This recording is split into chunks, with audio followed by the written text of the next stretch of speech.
ರಾಜ್ಯದ ಮಹಿಳೆಯರಿಗೆ ಸಬಲೀಕರಣದ ದೃಷ್ಟಿಯಿಂದ ಜಾರಿಗೊಳಿಸಲಾದ ಗೃಹಲಕ್ಷ್ಮಿ ಯೋಜನೆಯಡಿ ಇನ್ಮುಂದೆ ಯಾವುದೇ ವಿಳಂಬ ಇಲ್ಲದೆ ಪ್ರತಿ ತಿಂಗಳು ಫಲಾನುಭವಿಗಳ ಖಾತೆಗೆ ಹಣ ಜಮಾ ಮಾಡಲಾಗುವುದು ಎಂದು ಮಹಿಳಾ ಮತ್ತು ಮಕ್ಕಳ ಕಲ್ಯಾಣ ಸಚಿವೆ ಲಕ್ಷ್ಮೀ ಹೆಬ್ಬಾಳ್ಕರ್ ತಿಳಿಸಿದ್ದಾರೆ. ಮಾಧ್ಯಮದವರೊಂದಿಗೆ ಮಾತನಾಡಿದ ಸಚಿವೆ, ಗೃಹಲಕ್ಷ್ಮಿ ಯೋಜನೆಯಡಿಯಲ್ಲಿ 3 ತಿಂಗಳಿಗೊಮ್ಮೆ ಹಣ ವಿತರಣೆ ಮಾಡಲಾಗುತ್ತಿದೆ ಎನ್ನುವ ಗ್ಯಾರಂಟಿ ಯೋಜನೆಗಳ ಅನುಷ್ಠಾನ ಸಮಿತಿ ಅಧ್ಯಕ್ಷ ಎಚ್.ಎಂ. ರೇವಣ್ಣ ಅವರ ಹೇಳಿಕೆಗೆ ಸ್ಪಷ್ಟನೆ ನೀಡಿದರು.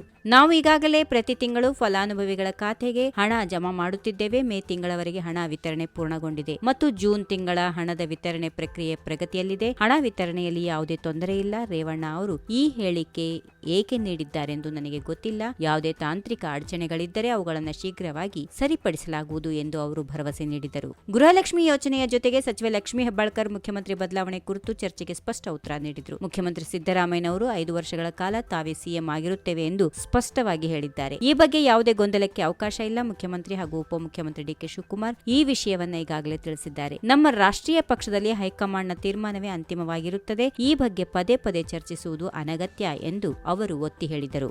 ಈ ವಿಡಿಯೋ ನಿಮಗೆ ಇಷ್ಟವಾದಲ್ಲಿ ಲೈಕ್ ಮಾಡಿ, ಶೇರ್ ಮಾಡಿ, ಸಬ್ಸ್ಕ್ರೈಬ್ ಮಾಡಿ.